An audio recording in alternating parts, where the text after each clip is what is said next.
Hello. Today we're going to be discussing 4 things to prioritize this holiday. We know that holidays can be difficult, so tune in to listen to Dr. Kim's tips and advice to follow. Dr. Kim, so the first thing that we have on the list is to do a YouVersion Bible reading plan together to center on Christ. Why is this important to do?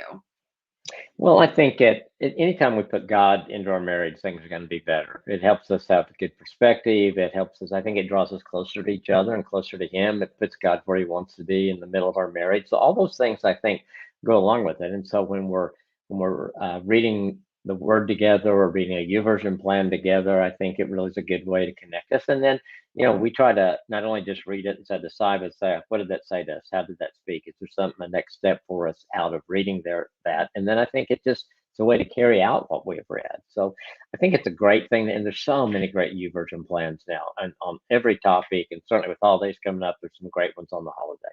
Yeah. And I know that Awesome Marriage actually has a couple specifically for the holidays.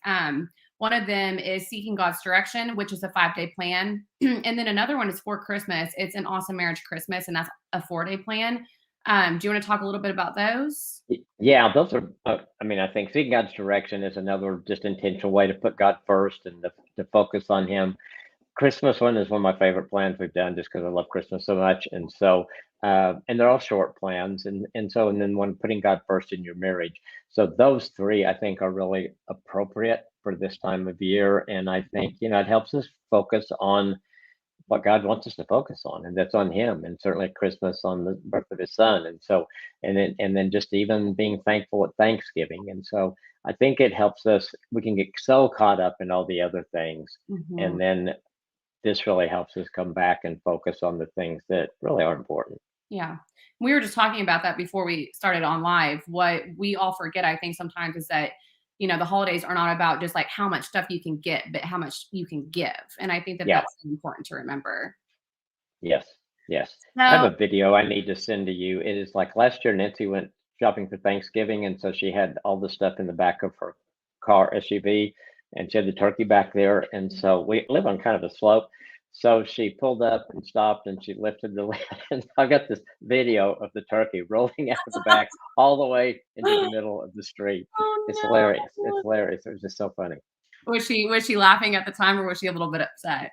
Eh, no, she was laughing. She was I laughing. mean, it's just one of those things that you can't help but laugh. You see this Yeah. stupid turkey rolling into the street, cars going by. It's Oh like, my gosh, don't that's hit my, just like the don't movie. hit my turkey. Don't, I know. Yes. Yeah. It's just like the is it the So, Griswolds where the ham is rolling down the street? it's one of those. It's so It funny. may, Yeah, yeah, yeah, yep.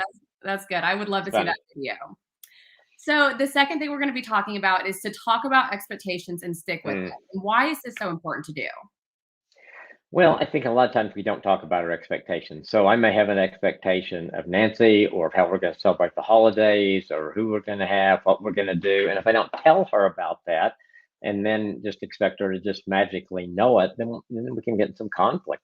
And I think especially if you're just early into marriage, you have your family of origin that may be putting pressure on you about holidays. They put expectations. You need to be here, here, and here, and so I think it's important that you talk together as a couple and decide what do you want for the two of you for the holidays. Make the expectations realistic and realize together it's okay to say no to some other things if it's going to interfere on what you're trying to build as a couple. Yeah.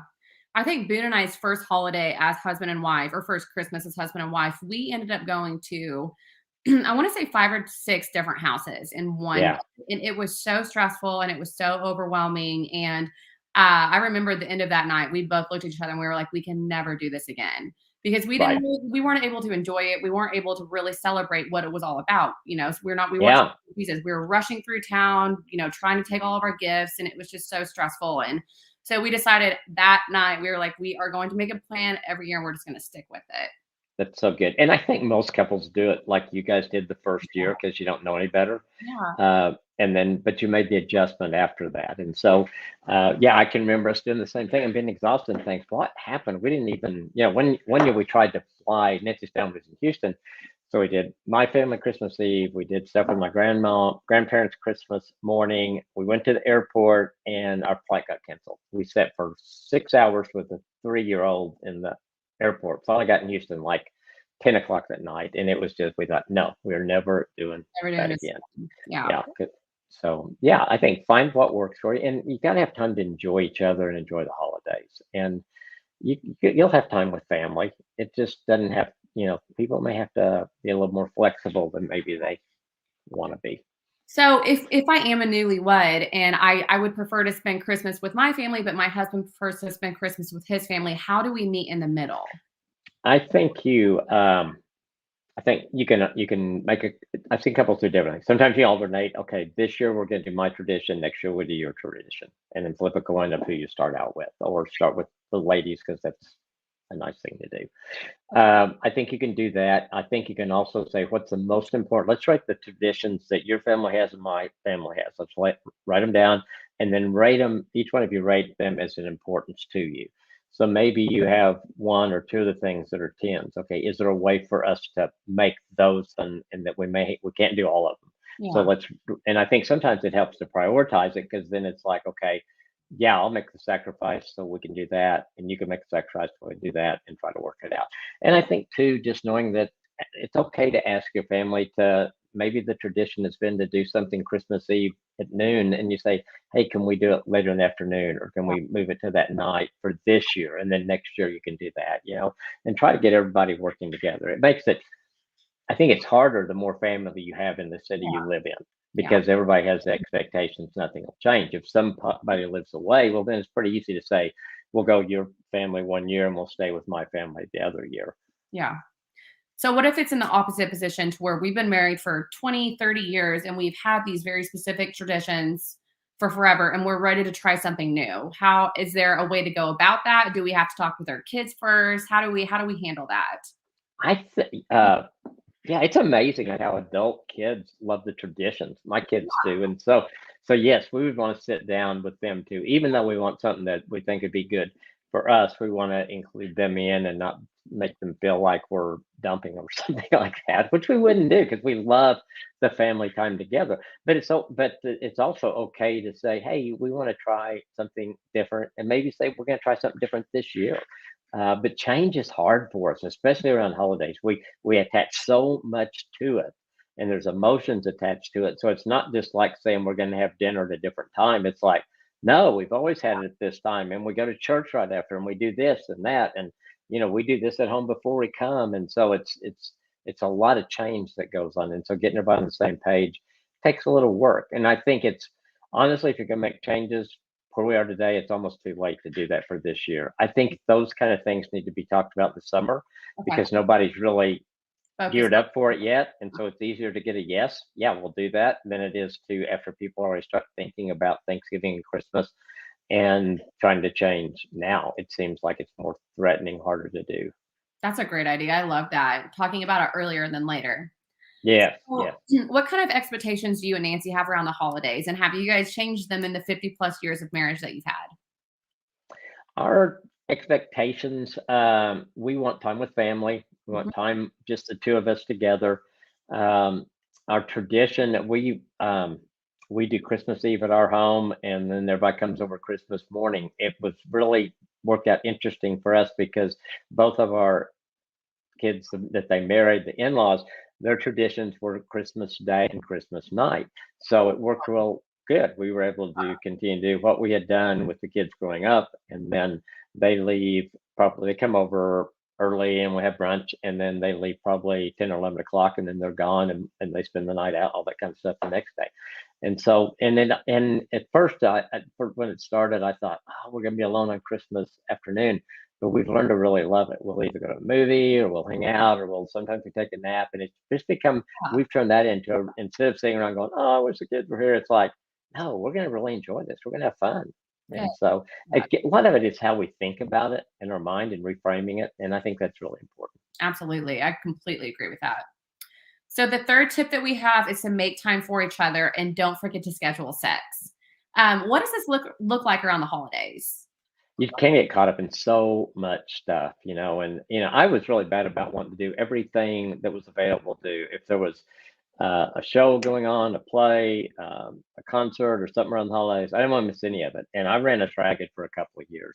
And I think we just got to Christmas and we were so tired. And so we talk about it. We kind of decide what are the things we really want to do and how do we have time for each other. One of the things that I love is that we started our very first year. We were in this little apartment. We had the probably the ugliest Christmas tree in the world. It was live, but it was dying. By Christmas Yeah. Eve, it was dead. And so, but we just sat on our little couch and had that little tree with the lights on it. And it was so cool. And we just sat there and looked at the lights. And we've done it every Christmas Eve since then. And it's one of those traditions that it's just kind of everything's done and you kind of relax and nobody's there but the two of us. And it used to be after the kids were in bed and just enjoy that time together. It's always been really, really special. And so, and I think what you said about sex, I mean, you just don't want to put sex on the back burner because it's December. You know, you want to continue to let that grow your marriage. And so making sure that things that are important to you as a couple continue to happen and and you may have to change some schedules to make that happen. Yeah. I have a quick question. Do you guys normally have a real tree or a fake Christmas tree? We have a fake one. You do? Okay. And we did for years. We had real ones, and then when the kids were probably from like 8 or 9 up till for 5 or 6 years, we went to a tree farm and cut down the tree and brought it home. And so the last year we did that, the tree, I guess it'd been a bad summer or something like that. But like a week before Christmas, our tree was so dead, needles was falling off, and so I said we're gonna go get a partial I love tree. So we this. undecorated that, chunked it, and so we've had an artificial tree since then. And we've updated it probably a couple times since then Yeah.